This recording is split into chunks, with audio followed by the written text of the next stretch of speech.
Hi everyone, so we are back in Alex's property, and if you notice we have our shoes off because the house is now in a pristine and neat condition. So if you recall, we were here some weeks back where we were just about starting the refurb works. Right now we are done, so I'm just going to be asking Alex some questions about the process, the challenges, and maybe he has any tip for people out there that are interested in doing something similar. How long did the whole refurb process take? It's taken about 6 weeks. It's probably bleeding on now, just into the 7th, but that's only because we know that tenants are coming in the back end of next week.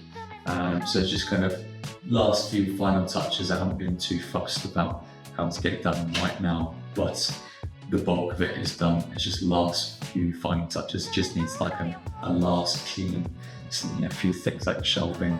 There's a little bit in the outhouse that needs doing, but pretty much everything's done. Kitchen, bathroom, electrics, plumbing, flooring, a whole few snags. We had some damp snags. We had to replace joists. And over on this side of the property, the floor was sunken, so that had to be lifted and brought back up. The biggest snag I've had in this was actually because of a shower tray. My God, we probably would have been done in about 4 weeks, 5 weeks if it wasn't for the shower tray. It didn't fit.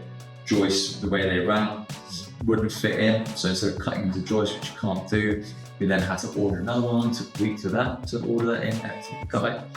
It happens, it's property. There's always going to be a few little snags like that, but it's good learning lessons. Next time I'll make sure that I'm ripping up the shower basin, measure it out and make sure that it's going to actually fit. So there's always these little things that come add on to these refurb projects that you just take on to the next one because everyone's completely different. Yeah. So, but otherwise than that, it's actually been pretty smooth. Yeah, It's been all right. I don't think that's bad at all. You envisaging 4 weeks, and at the end of the day, it's about 6 weeks. Not bad. Are there any major challenge? I know you did mention one here about the pandemic right now, but apart from that, were there other major challenges that you have come to like major learning points? Yeah, major learning points is that you need a good project manager, and I'm trying to project manage. I'm doing rentals, I'm doing property sourcing, I've got life, and then I've got all the admin, all the other bullshit and connections and relationships, and going to estate agents, going to viewings and everything all in between. Yeah, it's like spinning lots of discs, trying to keep them all up, trying to spin them all. It's good.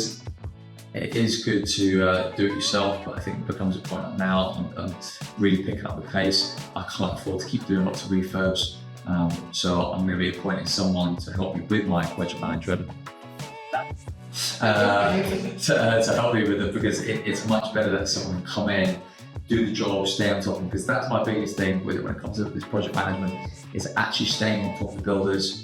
Make sure the tradesmen are coming in when they say they're going to come in, because now there's been people here and they're not. So it's like, hey, where are you? And if you're not on top of it, there's a period of time I was actually away for like a week and a half, 2 weeks, and I come back, there's like nothing had happened. You need to be on it, and that's probably my biggest thing, is that if you're going to do a project, you need to be on the whole plan from start to finish, because if you're not, they have other jobs that they'll try and squeeze in because they feel that they can. But if you're on top of them, they will be and they will finish. And also it just means you're on top of all the snags. If there's something going on, you've got plenty of time to react to it, get it done swiftly. I think that's very important, being able to just supervise the work being done, and going through the checklist and ensuring everything is done as right. I think going through the property, we have seen some bits and bobs that were not up to like the specification, and that just due to not being here as that when you want to supervise those people. So I think that's a brilliant point, and I know definitely the next projects that are coming up, that's something that because like now it's like it's the snagging. It's going around and going, well, that's not right. That's not right. They're making that snagging list. And I think this is a bit where it can really start to slow down, because the bulk of it's done. They're wanting to move on to their next job where they're earning some money. Yeah. They're asking for the cash, and this is where you've got to hold it back, because then you're like, well, actually, that isn't done, that isn't done. Yes.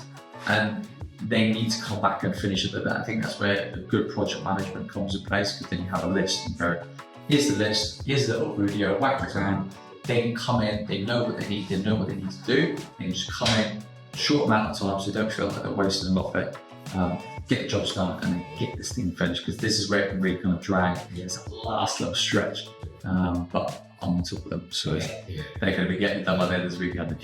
Then I know this has now been rented out. Do you also want to share with us like the rental process? Was it tedious, getting a tenant in the property? Or how was the process like? Yeah, so I actually bought this one at auction with tenants in it.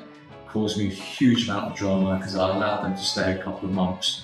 Gave them Section 21, but allowed them to stay because it was coming up to Christmas, where I should have just boosted them straight out. They then stayed for 4 or 5 months, which I've been paying bridging loans for. So I've been making nothing basically on this property because they had low amount of rent because they come in, look, they will start with a high bridging loan. It is what it is. I won't be doing that again, that's for sure. They've burnt the bridge for everyone else, but that's on them. Yeah, okay, so tenants, they've left, I've come in, I've done the refurb within 6 weeks, so I only lost out on 2 months rent. I've only had to pay 2 months worth of bridging, which is fine, I've kind of accepted that, but I've already got tenants now lined up before the refurb even finished. I've got tenants lined up, ready to go. They're coming in, let's say next week, they'll be paying up. I do this with all my properties. The moment I can put it on the market, I just go, hey guys, look, take a pinch of salt. You're buying for the area. You know what finish you're going to get. You know what brand new kitchen bathroom looks like. Do you like the house? And I'll get them in way before. And this is something that I do that a lot of letting agents don't do, because I was run the lettings and management. They don't do this kind of proactive and preemptive work. They wait till it's finished. Then they get the keys, take photos around, and then try and upsell it. But you can easily get high rent and the right tenant by not having it complete, because people like the area and they like the style and the rooms here. So it's really important to kind of think ahead and not be lazy. Yeah. That's a good one. That reminds me of a friend of mine also running Airbnb. So like when you get a property, you don't need to get it all done up. Immediately he gets the property, he's getting the picture of whatever he has in the property and listing it by Airbnb, because by the time you're done, you already have bookings. So it's just about, like you said, being preemptive, being proactive and doing things as fast as possible. All right, any advice to anyone trying to do something similar? If you buy the tenants in and you don't want them there, get them out straight away as part of the purchase agreement. Do it. It's cost me actually got to be thousands.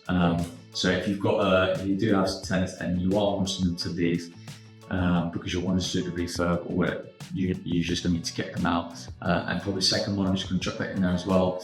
If you've got somebody who can help with the management and facilitating the actual development of the property, depending on what your job is and what you do, get someone to do it.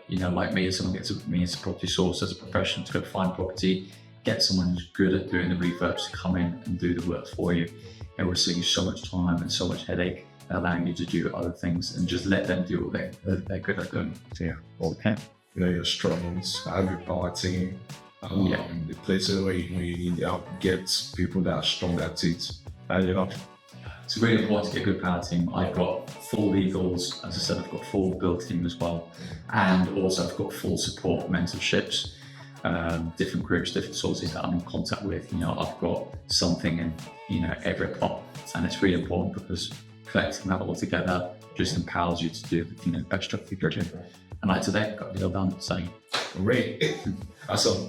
Okay, so I think right now I'm just going to take a walk through the property and just see the new state of the property.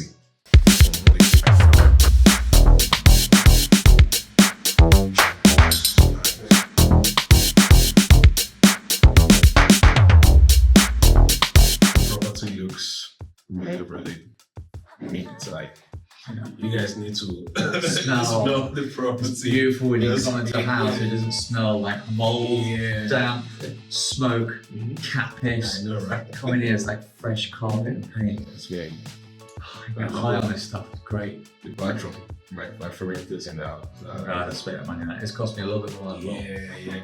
So I think that's the other thing, depending on the spec of your property. or the budget you're working on. That also determines the spec you can afford. I hear that this has costed you more than you planned for. Yeah. So what made you change your mind? Was it during the reform you were like, nah, you were just going to go for a higher spec? I kind of already wanted it to be like a slightly higher spec anyway, and it was within budget. The problem with the bathroom was that was where I wanted it a certain way. I had to move lots of pipes underneath floorboards, relocate showers, shower tray needs to be replaced. There was just a lot of snags that come with it. It's a very small room. So there was a lot of alterations that needed to be done, which is where like extra like money kind of come into it. But I've kind of been within the limit. I think I've gone over by about 500 on the bathroom, but just mainly because of all the changes. I was hoping it would be less than what I quoted for myself, but it's what it is. This is why you always quote for a little bit more, just in case there's a hiccup somewhere. All right, guys. So remember, if you're interested in getting similar deals done, be it Buy, Refurb, Rent, and Refinance, BRRR, we are just looking for below market deals or even standard buy to let, you can just drop a comment below or just reach out to me via any of my social media platforms. I'll also put your handle in the description. So if you're interested in getting in touch with Alex, you'll see that information too in the description. All right, that's it. See you on the next one.